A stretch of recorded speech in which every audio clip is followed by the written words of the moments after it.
नमस्कार दोस्तों, आपका स्वागत है हमारे YouTube चैनल पर।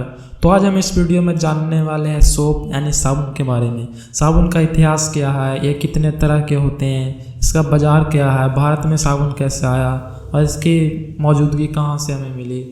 तो माना जाता है कि ये साबुन है जो बेबीलोन की सभ्यता से आया है।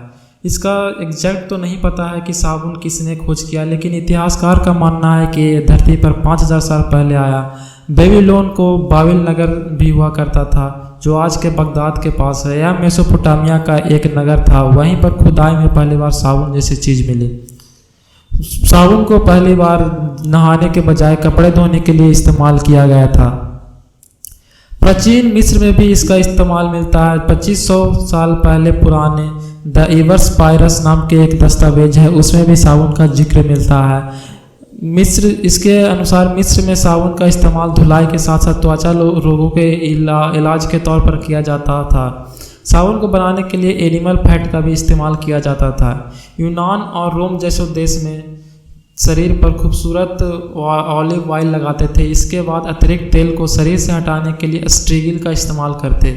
नुकीली धातु से बनने वाली इस चीज़ से त्वचा से चिकनाई हटाई जाती थी। वहीं मिस्र और तुर्की जैसे इस्लामिक देश हमाम एक अरबी शब्द है। हमाम एक अरबी शब्द है जिसका मतलब बाथरूम होता है, जहाँ शाही परिवार के सदस्य नहाते थे। आज के तुर्की में हमाम को ब्यूटीफुल ट्रीटमेंट की तरह लिया जाता है। जब भारत में मुगल आए तो उन्होंने भी यहाँ हमाम बनाए। उस समय भारत में लोग राख या मिट्टी से नहाया करते थे, जबकि कुछ अमीर परिवार की महिलाएं दूध का भी इस्तेमाल करती थी नहाने के लिए। साबुन यानी सोप को यह नाम कैसे मिला, चलिए इसके बारे में जानते हैं। इस साबुन को सोप नाम एक पहाड़ से मिला था। यह शब्द पहली बार 77 AD में लिखी गई लैटिन भाषा में प्लिनी द एल्डर में लिखी किताब नेचुरल हिस्ट्री में दिखा। इस किताब में साबुन यानी सापो को इंडो यूरोप के लोग जिन्हें गौल कहते थे उसका आविष्कार बताया गया है। इसका इस्तेमाल बालों को चमकदार बनाने के काम आता था। यह राख तेल की जगह बकरी का फैट से बना जाता था। वहीं साबुन के इतिहास से जुड़ी एक कहानी और प्रचलित है। माना जाता है कि रोम के आसपास माउंट सापुर नाम का एक काल्पनिक पहाड़ था। इस पहाड़ पर प्राचीन रोम के लोग पशु की बलि देकर उन्हें जलाते थे और उन्हीं पशु का जो फैट निकलता था उसी के तेल से इन लोग साबुन बनाया करते थे। अब दुनिया में साबुन का बाजार देख लेते हैं। चीन, भारत और इंडोनेशिया जो है वो साबुन के सबसे बड़े मार्केट हैं, जबकि अमेरिका में सबसे ज़्यादा साबुन को बनाया जाता है। अमेरिका में साबुन का इस्तेमाल भी ज़्यादा होता है और दुनिया का जो सबसे ज़्यादा साबुन बिकने वाला उसका नाम डव है। 19वीं सदी में भारत में पहली बार साबुन की बट्टियाँ अंग्रेजों के जरिए भारत पहुँची थी। ब्रिटेन के लीवर ब्रदर्स इंग्लैंड में मॉडर्न साबुन को भारतीय बाज़ारों में उतारा। ब्रिटिश राज में पहली बार उत्तर प्रदेश के मेरठ में 1897 को north west soap company factory शुरू की गई थी। लेकिन 1918 में पहली बार जमशेदजी टाटा ने स्वतंत्र रूप से साबुन बनाने को यूनिट शुरू की, लेकिन वह पूरी तरह से वेजिटेरियन नहीं था। उसमें नॉन वेजिटेरियन कुछ सब मिले हुए थे। आदर्शी गोदरेज पेशे से एक वकील आदमी थे, लेकिन उन्होंने भी साबुन का कारोबार शुरू किया।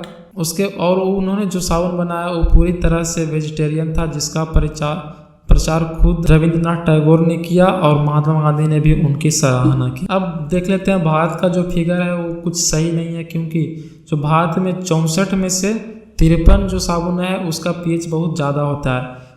हम ऐसा देखें तो जो हमारा स्किन का pH होता है 5.4 से 5.9 होता है।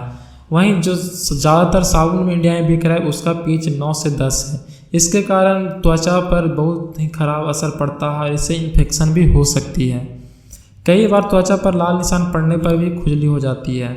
इसका कारोबार देख ले तो ये 9500 करोड़ रुपए का बाजार है और इसको साबुन को करीब 700 कंपनियां बनाती है।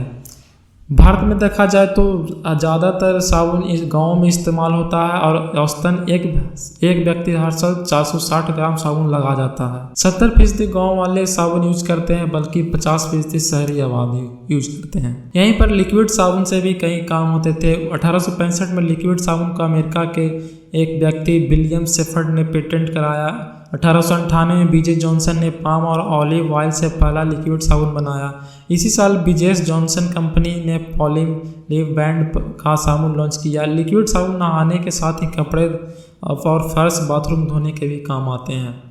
यह साबुन के कई प्रकार भी होते हैं, जिसमें कमर्शियल और हैंडसम साबुन आते हैं। कमर्शियल साबुन बनाने के लिए कई तरह की सामग्री इस्तेमाल की जाती है। इसमें सोडियम, पोटेशियम, कैल्शियम जैसे केमिकल्स के साथ ही डिस्टिल्ड वाटर का इस्तेमाल होता है। हैंडसम साबुन को सोप, बेस, हाइड्रोक्साइड, खूबसूरतदार तेल, फूलों और जड़ी बूटियों से तैयार किया जाता है। वहीं पर हैंडमेड साबुन को अपने तरीके से बनाया जाता है। हैंडमेड साबुन में भी कई प्रकार होते हैं, जैसे एंटीसेप्टिक साबुन, laundry soap, hand soap, toilet soap और वैदिक सोप। वहीं साबुन के पूरे साबुन का प्रकार देख ले, उसमें से ट्रांसपेरेंट साबुन, सेटेंट सोप बार, ग्लिसरीन सोप, नोवेलिट साबुन, गेस्ट सोप, ब्यूटी सोप। तो दोस्तों आज के लिए इतना ही। हमारे साथ बने रहने के लिए धन्यवाद। फिर मिलेंगे।